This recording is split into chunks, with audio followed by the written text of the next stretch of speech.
धर्म को मानते हैं, कुछ मुसलमान हैं, इस्लाम धर्म को मानते हैं, बुद्धिस्ट हैं, सिख हैं। इस तरह से अन्य अन्य धर्मों को मानने वाले जो अल्पसंख्यक समुदाय कहे जाते हैं, ये माइनॉरिटीज के अंदर आए। फिर ई है, नहीं सी है, सी का होता है कम्युनिटीज, मतलब समुदाय। ई है, ई का मतलब एम्प्लॉइज, एम्प्लॉइज का मतलब जो शासकीय कर्मचारी है। एफ का मतलब फेडरेशन। तो ये बामसेफ का फुल फॉर्म है, SC ST OBC अर्थात backward and minorities communities employees federation, ये इसका फुल फॉर्म है। इन्होंने ऐसा नाम दिया और ऑलरेडी बामसेफ का जो नाम है उसमें माइनॉरिटीज का भी पहले से स्थान है। हम ये सोच रहे हैं कि अभी अभी बना होगा, ऐसा नहीं है।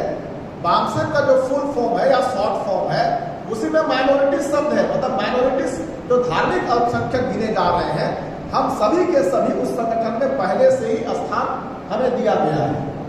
अब उसी का विस्तार समय समय के हिसाब से जैसे जैसे समय बीतता जा रहा है और लोग जुड़ते जा रहे हैं, इसका गठन भी अलग अलग किया जा रहा है। बामसेफ में टोटल 89 संगठन है। बामसेफ उसका पहला संगठन है, उसको मदर ऑर्गेनाइजेशन बोल सकते हैं।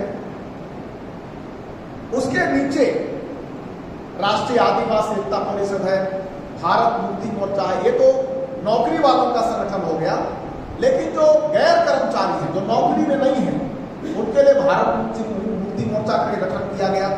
उसके साथ जैसे जैसे और बढ़ता गया तब राष्ट्रीय आदिवासी एकता परिषद बना, अन्य पिछड़ा वर्ग मोर्चा बना, मुस्लिम मोर्चा बना, क्रिश्चियन मोर्चा बना, महिला संघ बना, छात्र संघ बना, बेरोजगार मोर्चा बना, किसान मोर्चा बना।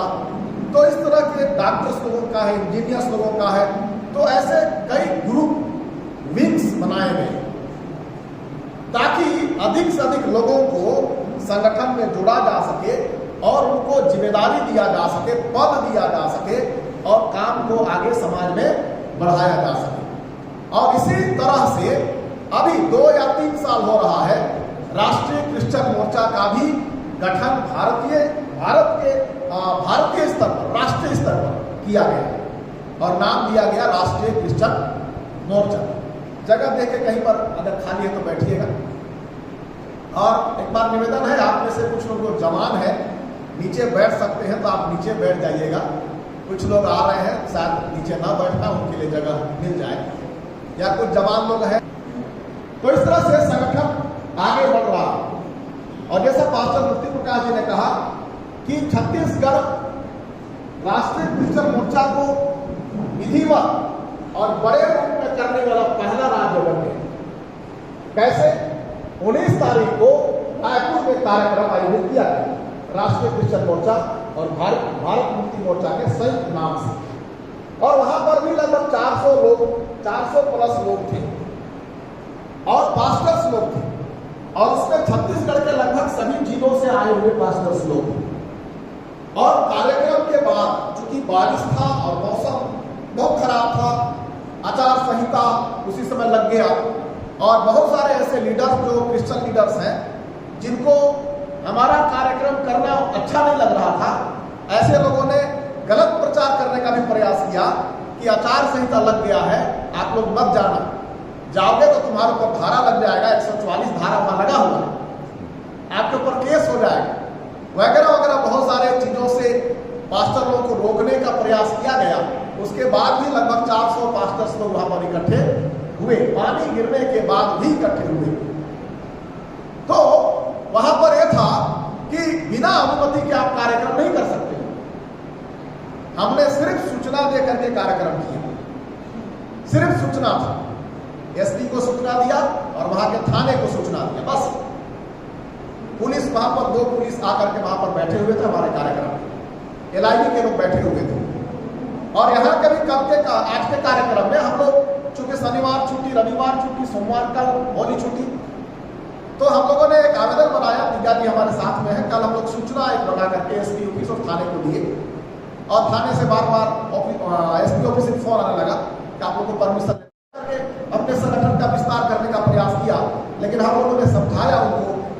आवश्यकता नहीं है। सरगुजा संभाग में खास करके इसकी आवश्यकता नहीं है।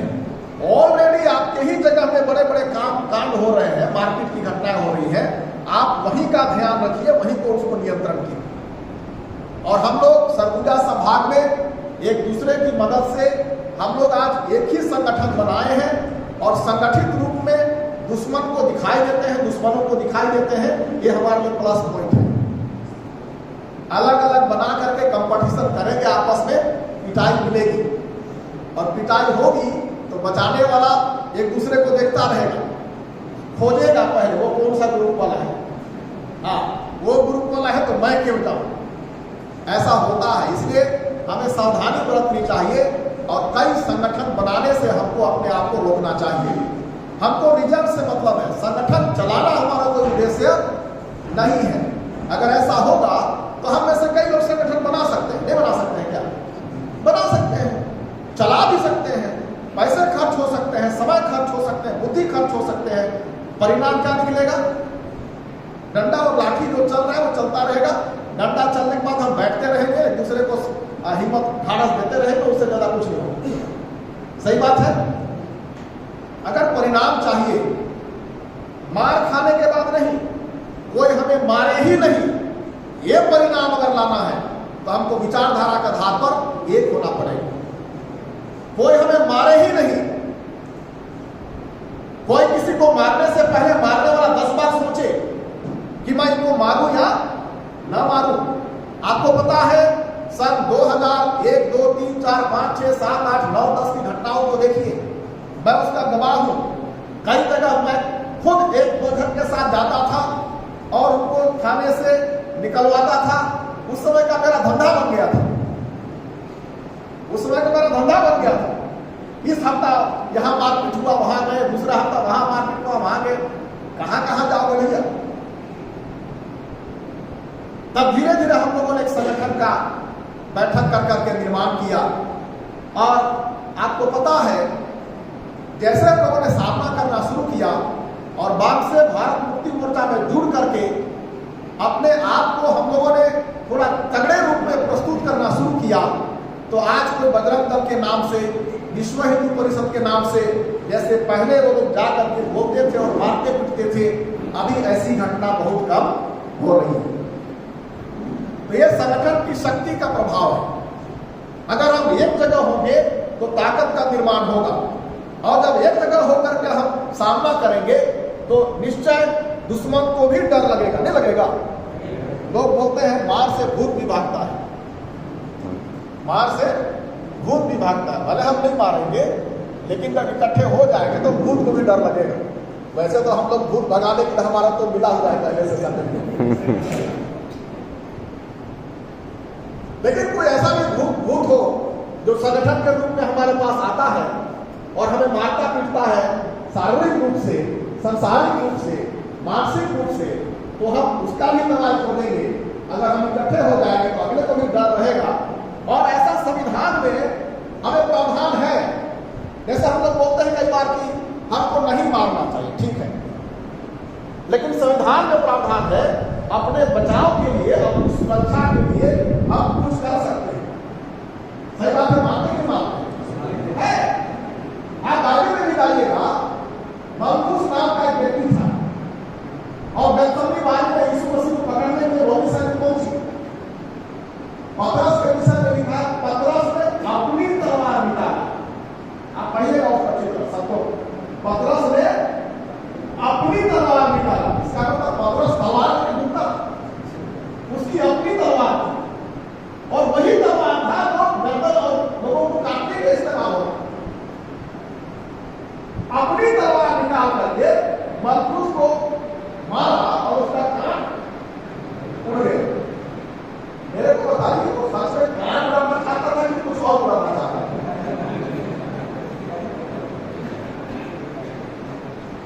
उसके मनसा कान उड़ा, कैसे कान उड़ाएगा बताइए?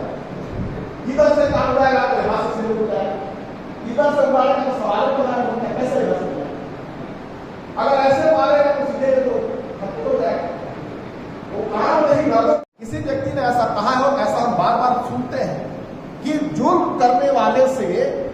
जुल्म सहने वाला ज्यादा दोषी होता है। जुल्म करने वाले से जुल्म सहने वाला ज्यादा दोषी होता है। क्यों? क्योंकि उसको जुल्म करने में और बल मिलता है और धीरे धीरे वो जुल्म करने में उसको मजा आने लगता है और जुल्म करना उसकी आदत बन जाती है और वो जुल्म करने लग जाता है बराबर। उसको आदतन अपराधी भी बोलते हैं, ऐसी भाषा आदतन अपराधी, उसके आदत में चढ़ जाता है। तो अगर हम जुल्म सह रहे हैं, इसका मतलब आदतन अपराधियों को बढ़ावा दे रहे हैं या जन्म दे रहे हैं, उनको प्रोत्साहन दे रहे हैं। अगर आपके ऊपर कोई आके लाठी मारा, आपने माफ कर दिया, ठीक है, लेकिन संवैधानिक दायरे, संवैधानिक भाषा में या सामाजिक भाषा में हम उसको कहेंगे तो हमने सह तो लिया, लेकिन उसको उससे बल मिला। वो कल को तेवर दिखाएगा, अरे मैं ऐसी तैसी कर देने वाला में से हूं, लात जूता तुरंत लगा देता हूं, कोई मुझे कुछ बिगाड़ नहीं सकता, मेरे ऊपर केस करेंगे, ये लोग केस करेंगे और 4 ठोकी मारेंगे। तो उसको बढ़ावा मिलता है। कई बार कोई गुस्सा में आता है ना तो उगलने लग जाता है। क्या उगलने लगता है पता है? मैं 2 लोगों को ऐसा वैसा किया हूं, 4 लोगों को ऐसा कर दिया हूं, आप सुने हो। तो वो ऐसा कर करके उसका हिम्मत और तेवर जो है बढ़ता जाता है।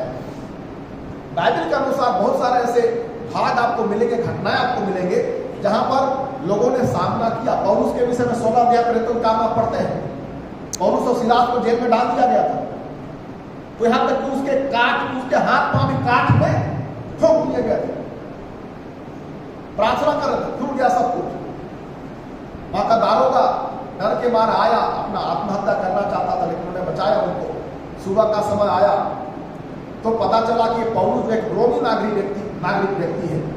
तो ऊपर से अधिकारियों से ये समाचार मिला कि रोमी नागरिक है, उसको क्या कर दो, चुपके से छोड़ दो। तब वहां पर रोमी नागरिक होने का फायदा उठाया किसने? पौलुस ने। पढ़िएगा उसको 16 अध्याय। उसने कहा, मुझ रोमी नागरिक व्यक्ति को बिना दोष साबित किए तुम लोगों ने मुझे बंदीगृह में डाला, मुझे मेरे साथ दुर्व्यवहार किया और अभी ऐसे ही चुपके से छोड़ देना चाहते हो? ऐसा नहीं हो सकता है। सिपाहियों से बोला, जाओ अधिकारी को बुलाओ। अधिकारी आएगा और मुझे इज्जत से बाहर निकालेगा तो मैं निकलूंगा, नहीं तो नहीं निकलने वाला। और लिखा है वो लोग डर के मारे, है ना, भयभीत हो गए, ऐसा लिखा है वहां पर। पढ़िएगा उसको, भयभीत हो गए और जल्दी जल्दी रफा दफा करो मामले को, एक करके वो लोग दौड़े भागे आए। और लिखा है उन्होंने पौलुस और सिलास को मनाया। लिखा क्या लिखा है? मनाया। मनाया मतलब समझते हैं? वो हाथ पांव पड़ा, उसके गोड़ पड़ा कि भैया मैं गोड़ पड़ा, थोड़ा छोड़ दे रुके। और तब पौलुस और सिलास ने उनको छोड़ा और 22 तक उनको वहां से विदा किया गया। तो नागरिक होना कितना महत्व का। हम लोगों को अगर समझ में आएगा कि हम भारतीय नागरिक हैं और न सिर्फ भारतीय नागरिक, हम मूल निवासी नागरिक हैं। अगर हम जोर देकर, ताकत देकर कहते हैं तो अगले को भी समझ में आता है। नागरिक का इसका मतलब समान अधिकार मिला, जो अधिकार तुम्हें मिला अधिकार मुझे मिला। तो ये सारे मामले हैं। और आज हम लोग राष्ट्रीय क्रिश्चियन मोर्चा की बात क्यों करना चाहते हैं? इसलिए करना चाहते हैं कि हम कोना कोना में अपने अपने जगह में तो संगठन एक नहीं सैकड़ों बना लिए, लेकिन सैकड़ों संगठन बना लेने से क्या हमारी समस्या का समाधान हुआ या नहीं? तो आगे होने की संभावना है क्या? अगर हम अपने अपने जिला में संगठन बना लिए, अपने अपने संभाग में बना लिए, बनाए भी हैं, समस्या का समाधान नहीं हुआ, तो आगे होने की कुछ उम्मीद है क्या? नहीं है। जैसा है वैसे ही चलता रहेगा।